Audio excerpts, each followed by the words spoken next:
Hello guys, board आबा YouTube channel में आप सभी का स्वागत है। तो देखो आज के इस वीडियो में हम क्या कवर करने वाले हैं कि झारखंड बीएड का फ़ी और स्कॉलरशिप बढ़ेगा और किस प्रकार से बढ़ सकता है वो हम यहाँ पे डिस्कस करने वाले हैं। जो भी अपडेट है इसके ऊपर पूरा हम यहाँ पे कंप्लीट आप लोग को देंगे, तो वीडियो पूरा कंप्लीट देख लीजिएगा। ये अभी भी यहाँ पे थोड़ा सा दुविधा है कि ये लागू होगा या नहीं होगा, क्योंकि ये झारखंड है, आप सभी को पता है। यहाँ बोला कुछ और जाता है, होता कुछ और है। और स्कॉलरशिप के बारे में बताया जा रहा है कि अमाउंट तो बढ़ेगा, लेकिन क्या बढ़ेगा कि नहीं बढ़ेगा वो यहाँ पे देखने वाला बात होगा यहाँ, क्योंकि देखिए सेमी गवर्नमेंट कॉलेज का फ़ी बढ़ चुका है ना। पहले 90,000 था, अब 1,30,000 हो गया है। तो अभी भी यहाँ पे ये लग रहा है कि जब इनका फ़ी बढ़ा है, और साथ में प्राइवेट में भी कुछ कॉलेजों का बहुत ज़्यादा फ़ी बढ़ गया है, जिनका 1.5 लाख था फ़ी 1,80,000 तक वो चार्ज लिए हैं। तो ये जो फ़ी बढ़ा है ना, तो क्या ये बीएड का जो फ़ी बढ़ा है स्कॉलरशिप भी बढ़ेगा, और साथ ही साथ नेक्स्ट ईयर भी हो सकता है कि ये स्कॉलरशिप बढ़ सकता है। तो क्या अपडेट है वो आप लोग जान लीजिए, उसके बाद जो ज़रूरी चीज़ है वो आप लोग कर लीजिएगा। एक चीज़ मैं आप लोग को ये बताना चाह रहा था कि जिनका भी डॉक्यूमेंट्स पूरा नहीं है, जो न्यूज़ मैं अभी कंप्लीट कर रहा हूँ, लेकिन पहले एक बात मैं फिर से बता दे रहा हूँ, डॉक्यूमेंट जिनका भी नहीं है, रेसिडेंशियल जो नहीं बनाए हैं, कास्ट नहीं बनाए हैं, इनकम नहीं बनाए हैं, ये तीनों डॉक्यूमेंट्स आप लोग बनवा लीजिएगा, है ना, क्योंकि बड़ा अमाउंट आने वाला है आपका। तो आप लोग किसी भी तरीके से इससे चूक मत जाना। तो रेसिडेंशियल सर्टिफिकेट आप लोगों को सभी को पता है कि लास्ट 3 ईयर का यहाँ पे चलता है। लास्ट 3 ईयर मतलब समझ रहे, 2020 तक का 21 तक का बना हुआ होना चाहिए। फिर कास्ट भी उसी तरह का बना होना चाहिए, और इनकम जो भी इशूइंग डेट है उससे 6 मंथ पहले ही आपको भरना रहता है। तो आप लोग ये देखिएगा कि 2-3 मंथ, 3 मंथ से 4 मंथ से अगर बना हुआ है तो ठीक है, अगर 6 महीना हो गया जाने को है तो आप फिर से रिन्यू करवा लेना, फिर से बनवा लेना आप लोग, है ना। तो ये आप लोग का अपना काम है, ये आप लोग करवा लीजिएगा, जरूर से करवा लीजिएगा, क्योंकि स्कॉलरशिप से नहीं चूकिएगा। नहीं तो बोलिएगा कि सर आप तो अपडेट नहीं दिए थे। तो देख लीजिए, मैं यहाँ पे अपडेट दे दिया हूँ, अभी से आप इस पर ध्यान देना शुरू कर दें, क्योंकि देखिए कॉलेज बोनाफाइड देगा तो आपको फिर अप्लाई करने के लिए ज़्यादा टाइम नहीं लगेगा। ये सारे डॉक्यूमेंट्स बनेंगे तो ज़्यादा टाइम आपके पास नहीं मिलेगा उस टाइम, क्योंकि 1 मंथ का टाइम रहेगा तो वो हो सकता है कि ना बने तीनों डॉक्यूमेंट्स, लेकिन अभी बता दिया तो आपके पास 15-20 दिन एक्स्ट्रा है, तो उस टाइम बन जाएगा। तो ये आप लोग कर लीजिएगा। तो चलिए, जो अपडेट आया हुआ है उस पर मैं आप लोग के सामने डिस्कशन कर लेता हूँ।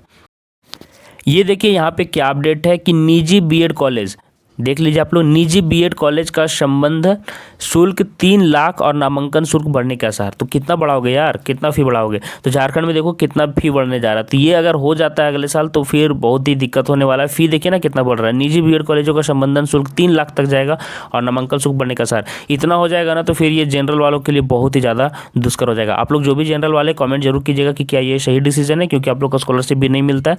तो ये हमको तो सही नहीं लग रहा है। इतना ज़्यादा फ़ी कहाँ से आदमी अफोर्ड कर पाएगा आदमी, ठीक है, 2 साल के कोर्स के लिए। तो देखिए अपडेट क्या मैं वही दे सकता हूँ। बाकी जनरल ओबीसी लोग वालों को भी प्रॉब्लम होने वाला है, एससी एसटी को भी होने वाला है। ऐसा नहीं कि उनको प्रॉब्लम नहीं होगा, उनको शायद मिल जाता है और स्कॉलरशिप ठीक है, लेकिन फिर भी देखो यार इतना फी नहीं करना चाहिए। जनरल वालों के लिए तो कुछ ज़्यादा ही परेशानी है। तो चलिए हम लोग देख लेते हैं कि विनोद बिहारी महतो कोयलांचल विश्वविद्यालय ने निजी बीएड कॉलेजों का संबंधन शुल्क दोगुना कर दिया है। देख लीजिए आप लोग, यहाँ पे अपडेट है, यही है। और आगे देख लीजिए क्या लिखा हुआ है कि पहले विश्वविद्यालय से संबद्धता लेने के लिए निजी बीएड कॉलेजों के संचालकों को 1.5 लाख रुपए चुकाने पड़ते थे। तो 1.5 लाख चुकाना पड़ता था। अभी इस राशि को बढ़ाकर 3 लाख रुपए देखिए यहाँ क्या लिखा हुआ कर दिया गया है, ठीक है। इसका आगे देखिए क्या लिखा हुआ कर दिया गया है। नई व्यवस्था वर्ष 2022-24 सत्र से लागू भी कर दी गई है। तो ये देखिए 22-24 सत्र से ही लागू हुआ है, तो हो सकता है कि फ़ी ज़्यादा लग रहा है। देख लीजिए आप लोग, बीएड कॉलेजों को यह शुल्क है ना, ये शुल्क क्या लिखा हुआ है, यह शुल्क कहाँ पे चला गया देख लेते हैं। यहीं आगे लिखा हुआ है, देख लिए कि प्रत्येक सत्र के लिए चुकाना होगा। तो इतना फ़ी बहुत ज़्यादा होगा अगर बढ़ गया होगा तो ये जो फ़ी बढ़ा है हो सकता है 23-25 वालों को भी बढ़ेगा। इसलिए मैं बता रहा हूँ कि 22-24 सत्र को शुल्क धनबाद व बोकारो के सभी निजी बीएड कॉलेजों को भुगतान कर दिया है। हालांकि दबी जुबान में निजी बीएड कॉलेज संचालक इसका विरोध कर रहे हैं, क्योंकि यार एडमिशन कम हो जाएगा ना, इतना ज़्यादा फ़ी रहेगा। तो बीएड कॉलेज संचालकों ने एक बार शुल्क लेकर अस्थायी संबद्धता देने का प्रस्ताव दिया था। तो प्राइवेट कॉलेज वाले चाहते हैं कि ज़्यादा फ़ी ना बढ़े, क्योंकि फिर यार उनका एडमिशन नहीं हो पाएगा। तो सभी लोग चाहते हैं और स्टूडेंट्स भी चाहते हैं, जिसे विश्वविद्यालय ने ठुकरा दिया। सोचिए विश्वविद्यालय ने ठुकरा दिया तो ये आप लोग देखिए प्राइवेट कॉलेज का भी यहाँ पे हो जाता है कि लेना मजबूरी हो जाता है, ठीक है। देख लीजिए विश्वविद्यालय ने अपनी स्थापना काल से 2018 से अब तक के नामांकन शुल्क का 20% अंशदान जमा करने का फरमान जारी किया था। अंशदान जमा करने के कारण संबंधन शुल्क में बढ़ोतरी का निर्णय लिया गया है। संबंधन शुल्क बढ़ोतरी से बीएड का नामांकन शुल्क महंगा होने की संभावना बढ़ गई है। तो देखिए अगर ये साल नहीं होता तो हो सकता है अगले साल से हो जाए, इसलिए मैं अपडेट दिया हूँ। हो सकता है कि फ़ी बढ़े। अभी बीएड नामांकन शुल्क 1.5 लाख रुपये है, आप लोग को पता होगा कि 1.5 लाख रुपया है। ठीक है, तो इसी पर अपडेट था ये, तो मैं सोचा कि आप लोग को दे दूं। तो ये बहुत ही अजीब मतलब कि निर्णय है। देख लीजिए कि अंशदान जमा करने की 3 महंगा होने की संभावना बढ़ गई है। पहले इतना था, इसे बढ़ाकर 1,60,000 से 1.25 लाख रुपये तक करने की चर्चा है। और इसका प्रभाव बीएड में नामांकन लेने वाले छात्र उसके अभिभावक पर पड़ेगा। मामले में विश्वविद्यालय के पदाधिकारी कुछ भी कहने से इनकार कर रहे हैं कि मतलब कि दबी जुबान में जो भी हो रहा है, लेकिन ये बता नहीं रहे क्लियरली कि कितना फी बढ़ रहा है, क्या हो रहा है। तो ये आप लोग के लिए एक बहुत ही बैड न्यूज़ था, तो ये अपडेट था। तो चलिए एक और मैं दिखा देता हूँ स्कॉलरशिप के लिए, देख लीजिए। ये भी थोड़ा सा पुराना न्यूज़ है, लेकिन हो सकता है कि इस बार स्कॉलरशिप बढ़ जाए, क्योंकि मैंने आपको बताया था कि आप लोग का स्कॉलरशिप इसलिए बढ़ सकता है क्योंकि देखिए जो सेमी गवर्नमेंट था 90,000 से फीस उनका बढ़कर 1,20,000 हुआ था, 30,000 हुआ था, सॉरी। और बाकी भी प्राइवेट कॉलेज में 20-30,000 बढ़ा है, बहुत सारे कॉलेज में, बहुत सारे में नहीं भी बढ़ा है। तो ये देखिए क्या अपडेट आया था कि SC ST और OBC वर्ग के छात्रों की छात्रवृत्ति में अगले महीने से की जाएगी 3 गुना तक बढ़ोतरी। तो अगले महीने से बोला जा रहा, तो ये आपका अक्टूबर नवंबर का मतलब कि था न्यूज़। तो ये लग रहा है कि इस सत्र में भी लागू हो सकता है, इसलिए मैं ये अपडेट दे रहा था कि कल्याण विभाग की छात्रवृत्ति नियमावली होगी लागू, 35 लाख छात्र छात्राएं होंगे लाभान्वित। कैसे होंगे चलिए मैं दिखा देता हूं। तो देखिए क्या अपडेट है कि राज्य के SC ST OBC वर्ग के प्री व पोस्ट मैट्रिक कक्षा के छात्रों की स्कॉलरशिप में नवंबर से 3 गुना तक बढ़ोतरी की जाएगी। अभी तक स्कॉलरशिप आया नहीं है, ई कल्याण वाला पोर्टल खुला नहीं है। कल्याण विभाग अपने अधीन झारखंड राज्य छात्रवृत्ति योजना नियमावली 2022 लागू करने जा रही है। ठीक है, कल्याण विभाग ने प्रशासनिक स्तर पर इसकी तैयारी पूरी कर ली है, देख लीजिए, है ना। 2 महीने पहले राज्य मंत्रिपरिषद ने इससे संबंधित नियमावली को मंजूरी दी थी। इस नियमावली के लागू हो जाने के बाद राज्य भर में प्री मैट्रिक के लगभग 30 लाख बच्चे और पोस्ट मैट्रिक के लगभग 5 लाख बच्चे, इतने को फायदा होगा इससे। ठीक है, तो आगे देख लेते क्या लिखा हुआ इसी के ऊपर।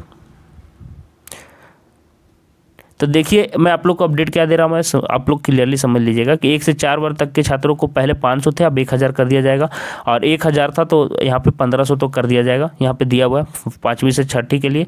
7वां 8वां वर्ग के लिए 1,500 से 2,250 हो जाएगा। 9th-10th के लिए जो देता था उसमें 45 रुपये मिलेंगे। और ये देखिए बीएड वाला का क्या न्यूज़ आ रहा है कि पहले 38,000 लगभग मिलता था, तो 2 ईयर का कितना हो गया, 76,000 आपका मिल जाता था 2 साल में। लेकिन ऐसा लग रहा है कि इस बार 50 से 60 के बीच में अमाउंट मिल सकता है, ये एक्सपेक्टेड है। मैं फिर से बता दे रहा हूँ, अगर हो जाता तो अच्छा बात है ST SC OBC के लिए, क्योंकि फी उन्होंने ज़्यादा इस बार दिया है। तो 50 से 60,000 अगर मिल जाता है तो अच्छा बात है। तो देखिए इस बार कितना आता है स्कॉलरशिप, क्योंकि देखिए डबल करने के लिए बोल रहा है, तो हो सकता है कि 55,000 अगर बढ़ेगा तो 55,000 जाने का चांस ज़्यादा है, 55,000 से 60,000 जाने का चांस ज़्यादा है। लेकिन कम से कम 50 भी कर देता है तो कोई देखने वाला बात होगा, तो इतना के बीच में जा सकता है। लेकिन 23-25 में चांस ज़्यादा है कि अगर फी अगर बढ़ जाता है तो स्कॉलरशिप अमाउंट बढ़ेगा। लेकिन यार देखो इससे बर्डन किसको पड़ेगा, इसको पड़ेगा जनरल वाले बच्चों को, क्योंकि इतना ज़्यादा फी बढ़ते जाएगा तो फिर बच्चों को परेशानी होगा। आपका क्या कहना है नीचे कमेंट जरूर कीजिएगा कि आप लोग इस पर क्या सोचते हैं। देख लीजिए अब 4 की जगह इसे 3 कैटेगरी में बांटकर छात्रवृत्ति का प्रावधान किया गया है। पोस्ट मैट्रिक छात्रों को अधिकतम सीमा 50,000 रुपये थी। पहले क्या होता था ना कि मैक्सिमम किसी भी मतलब कि जो कोर्स था उसके लिए मैक्सिमम फी दिया जाता था, स्कॉलरशिप दिया जाता था 50,000 मैक्सिमम। इसे बढ़ाकर ये साल आपको 1 लाख कर दिया गया है। मतलब अगर आप किसी अच्छे इंस्टीट्यूट से पढ़ रहे हैं जिसका फी बहुत ज़्यादा है तो पहले मैक्सिमम 50,000 दिया जाता था स्कॉलरशिप, लेकिन इस बार बढ़ाकर 1 लाख कर दिया गया है। तो इतना जान लीजिए कि बीएड का भी बढ़ सकता है। अगर 38,000 दे रहा था तो हो सकता है कि इस बार 50 से 60 के बीच में दे दे। तो देखने वाला बात होगा, जो अपडेट आएगा इसके ऊपर मैं जरूर कवर करूंगा। आप लोग डॉक्यूमेंट्स जरूर बना के रख लीजिएगा, नहीं तो फिर बाद में आपको सोचना पड़ेगा। मिलते हैं नेक्स्ट वीडियो में और अपडेट के साथ। चैनल सब्सक्राइब नहीं किया तो चैनल सब्सक्राइब कर लीजिए, मिलते रहेगा अपडेट। और किसी भी तरह का अगर आपको कोई डाउट्स है तो नीचे देख लीजिए, हम आपको बता देते हैं हमारा इंस्टाग्राम आईडी क्या है, नवाभा NAVAABH है, ये हमारा इंस्टाग्राम आईडी। आप इसे फॉलो जरूर कर लीजिएगा किसी भी तरह से अपडेट के लिए, कहीं पे भी स्पेस नहीं है, NAVAABH है, ठीक है, इसे फॉलो कर लीजिएगा। चलिए मिलते हैं नेक्स्ट वीडियो में और अपडेट के साथ, धन्यवाद।